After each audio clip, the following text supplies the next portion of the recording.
حدیث نمبر 806 عن ابی ہریرہ رضی اللہ عنہ قال قال رسول اللہ صلی اللہ علیہ وآلہ وسلم ان اللہ تجاوز لامتی عما حدثت به انفسها ما لم تعمل او تکلم به.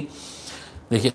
اور ایک چیز اضافہ ہو گئی. حضرت ابو ہریرہ رضی اللہ تعالیٰ عنہ روایت فرماتے ہیں کہ رسول اللہ صلی اللہ علیہ وآلہ وسلم نے ارشاد فرمایا بے شک اللہ تبارک و تعالیٰ میری امت پہ آنے والی اس چیز کو معاف کر دیا جو وہ اپنے آپ میں باتیں کر لیتی ہے.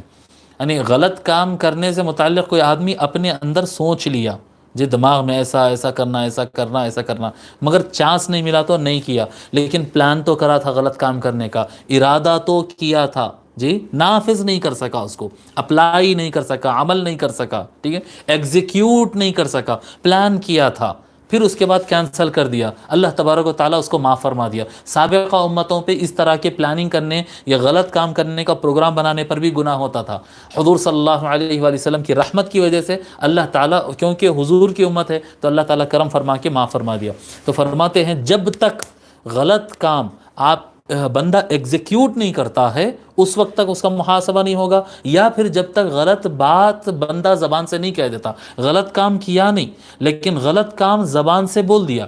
جی، چوری کرنے کا سوچا تھا جی، کرا نہیں چوری تو حساب نہیں ہوگا، لیکن چوری کرنا سوچا تھا اور ساتھی کو لے کر اس کی دماغ میں بھی وسوسہ ڈالا تھا، ایسا میں پروگرام بنایا ہوں چوری کرنے کا جی، یہ اپنا پلان جب زبان سے ادا کر دیا تو یہ جو الفاظ ہے نا یہ پھر اس کے ذریعے محاسبہ ہوگا اس کا. جب تک من میں اور دماغ کے اندر ہے بات، جب تک اللہ تبارک و تعالیٰ وہ معاف فرما دیا ہے، لیکن جب ورک ایگزیکیوٹ ہو گیا ہے یا پھر زبان پہ آ گیا ہے تو اس کے بعد اس کا حساب اس کو اللہ تعالیٰ کے سامنے دینا ہوگا. ٹھیک ہے.